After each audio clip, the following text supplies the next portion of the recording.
यंदा सूर्याचं मकर संक्रमण बालवकरणावर होत असल्यानं संक्रांती देवीचे वाहन वाघ असून उपवाहन घोडा आहे.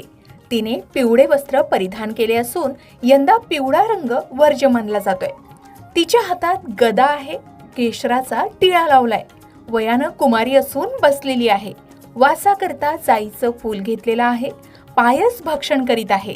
सर्प जातीची असून भूषणार्थ मोती धारण केले आहे.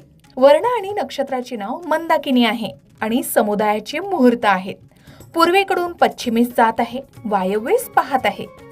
संक्रांतीने ज्या वस्तू परिधान केल्या आहेत त्या वस्तू महाग होतील.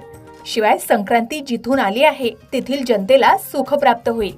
मकर संक्रांतीचा शुभ मुहूर्त आणि वेळ बघूया.